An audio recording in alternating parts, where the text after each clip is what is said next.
the guest who is going to be coming on in just a few minutes knows about basketball. But I'll take you through what transpired. That is this morning.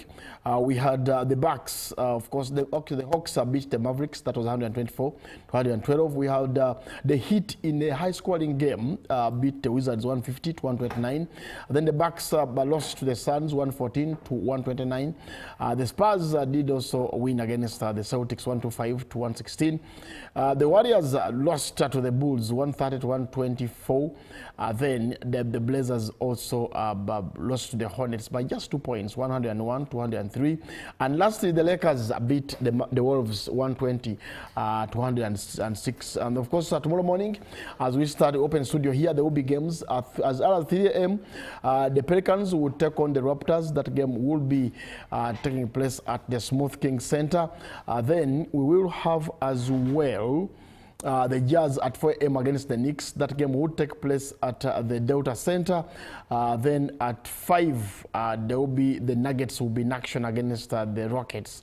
That game will be at the Ball Arena. And lastly, the Clippers will take on the Wolves, and that game will be played at 5:30, and it will be at the Intuit Dome. That is the NBA for you.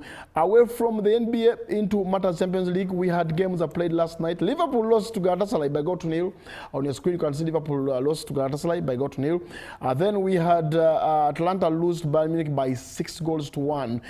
Goals from Olise, a brace from Olise, Gnabry, Jackson, and Musiala gave Bayern Munich that comfortable 6-1 win away from home against Atlanta. Atletico 5, Spurs 2, and of course goals a brace from Alvarez, and of course a goal from Llorente and Griezmann gave Atletico Madrid that comfortable 5-2 win against Spurs. And of course we had Barcelona with Newcastle, that was 1-1. And of course today or tonight we have games in the Champions League. Liverpool takes on Arsenal, that will be at 8:45. Then Bodo Glimt takes on FC Sporting Lisbon, that will be at 11. PSG against Chelsea at 11, and then Real Madrid will take on Man City at 11. Those games will be live on your pay TV channels. Well, I'm joined by Okot Alfonso Abude. The last time I heard the name Okot was actually Sandro Okot, who played for UCU Cannons, and of course was it our Savior basketball team? That's when I had Okot. Then there was also another Okot who was a captain at KCCA, that Okot. So those are the Okots I have talked to. Now I have a different Okot here in studio. Good morning. Morning, sir. Good to see you. Good to see you too. Looking lovely and healthy. How is the better half? Thank you. Very fine. Very fine. Yeah. You've been well? Yeah, definitely. So mini football in Uganda, you said as a national broadcaster, we give chances, or we give mileage to local content. Now, you take us through mini football in Uganda. What is it about? Thank you so much, Ruben. First of all, I want to thank God for giving us this opportunity to come together. Amen. And then come and share. Are you born again? No, I'm a Christian. A Christian. I'm a Christian. Okay.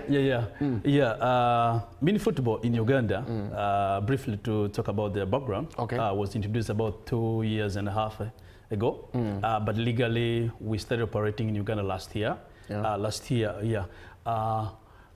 is after us participating in the AFCOM in Libya. There was AFCOM in Libya, which Uganda and Tanzania participated in East Africa to represent the country.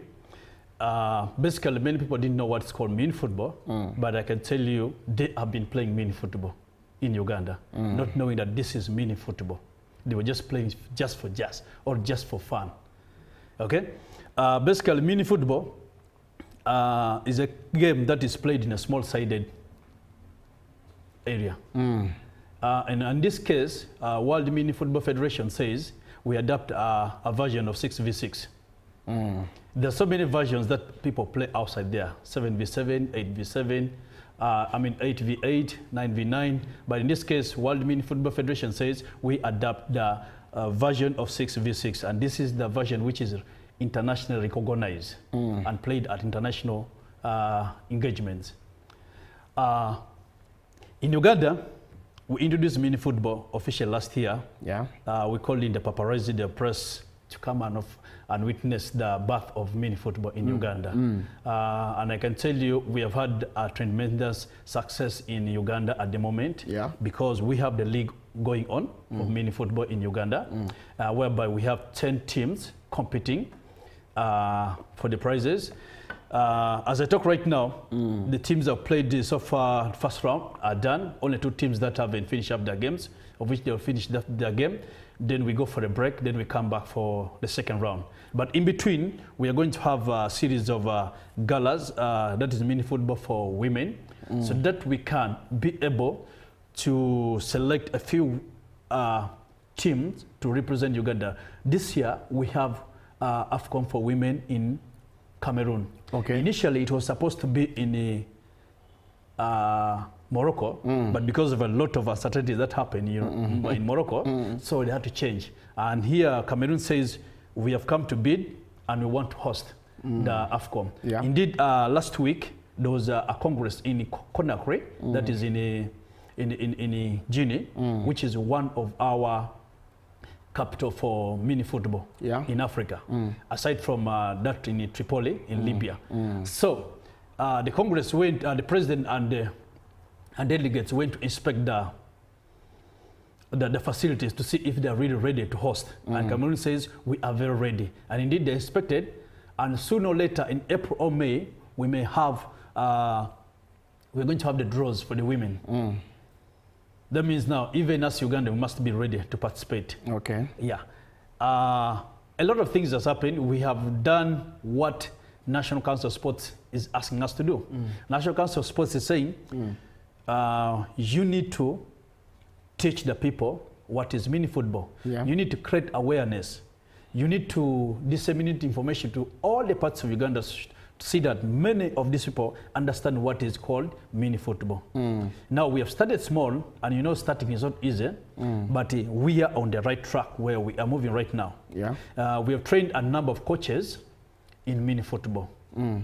And this 2 weeks from now, we're going to have another course enrolled out for coaches.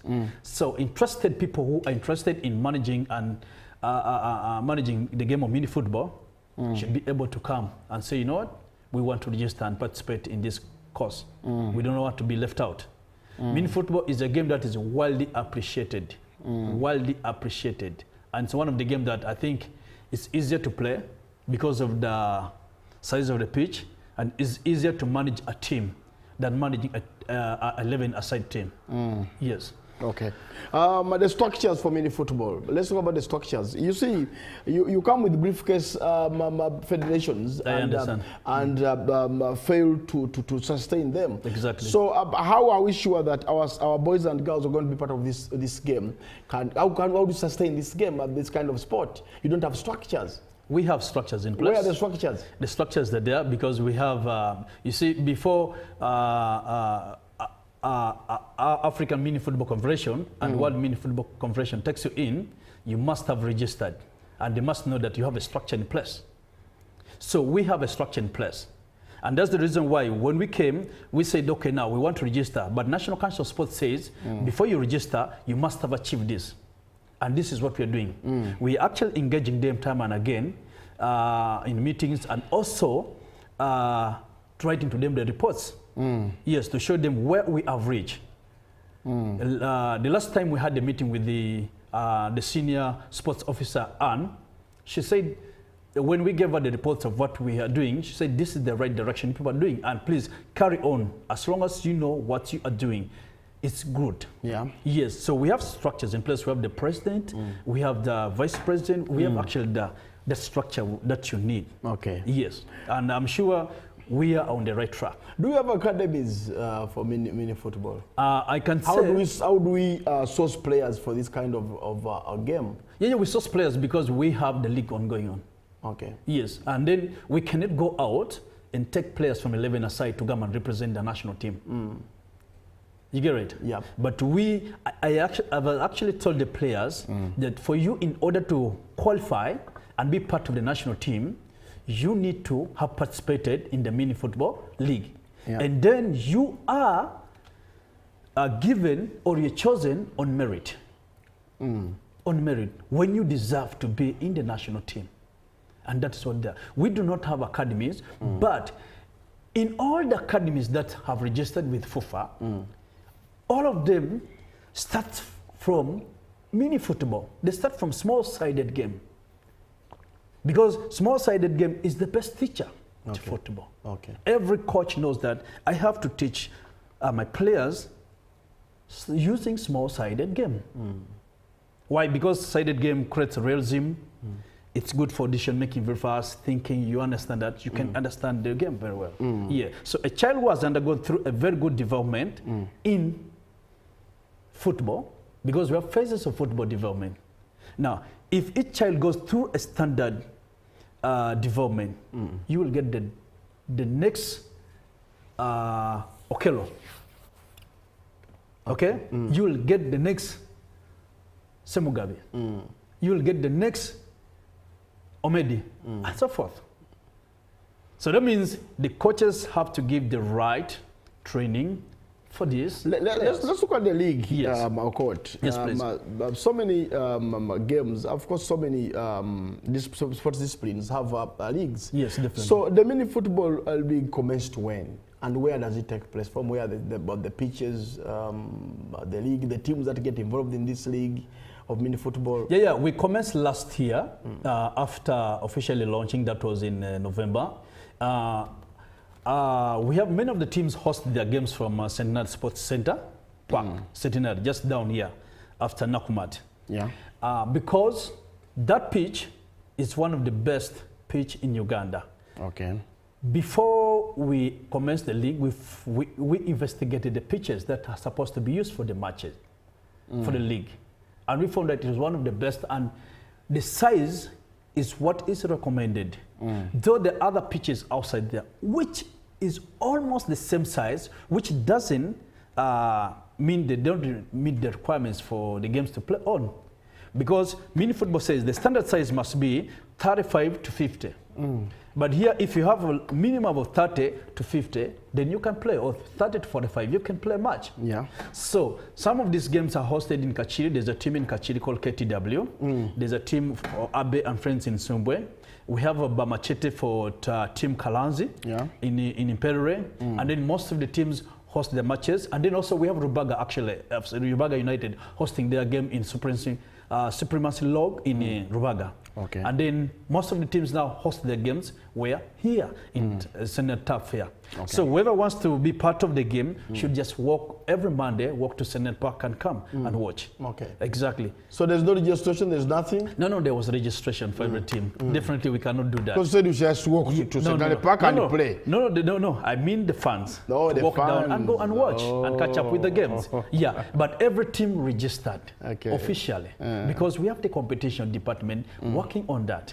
Yes, Robin. Okay. Of course, the topic is about mini football in Uganda, and I'm privileged and honored to be joined by your coach, Alfonso. Thank you so much. The name Alfonso, we had a player playing for Spain who had white boots, Alfonso. Yes.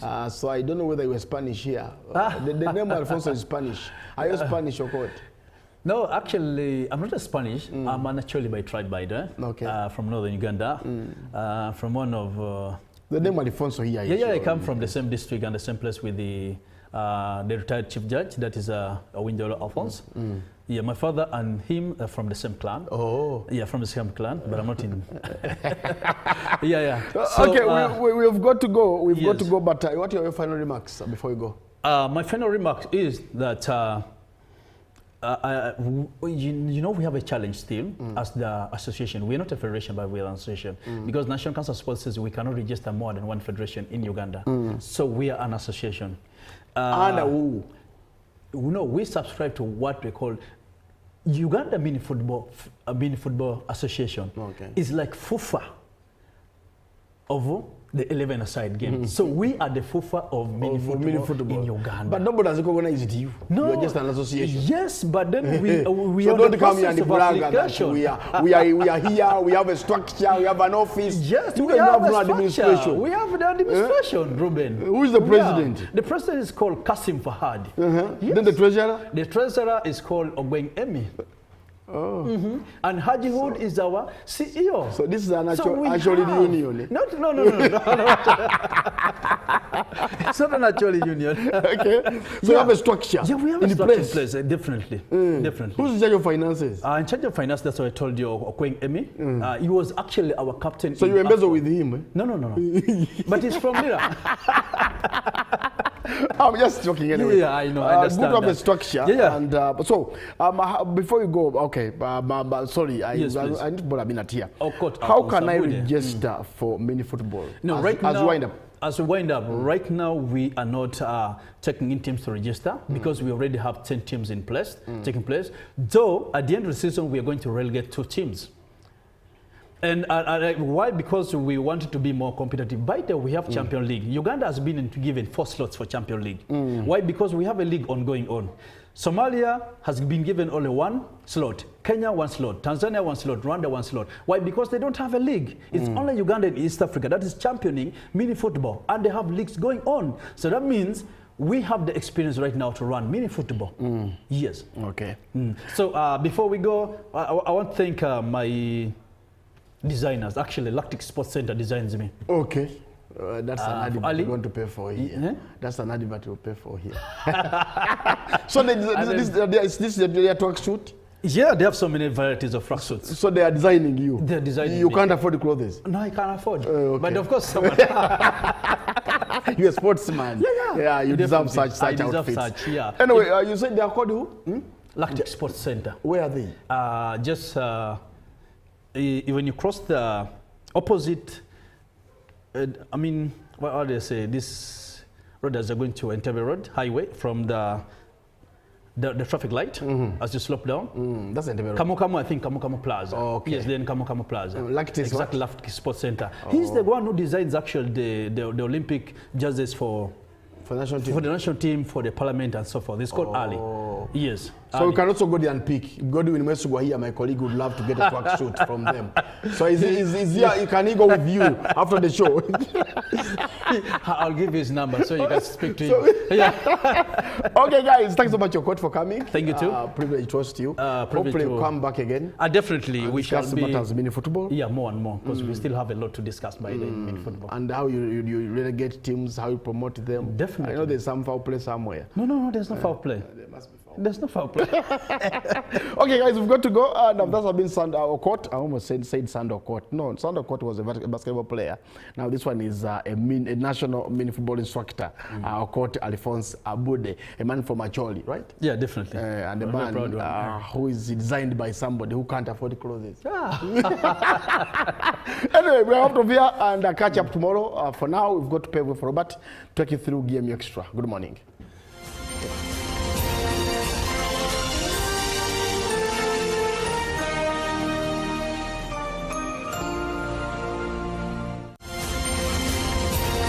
Live from UBC Studios in Kampala, this is Good Morning Uganda.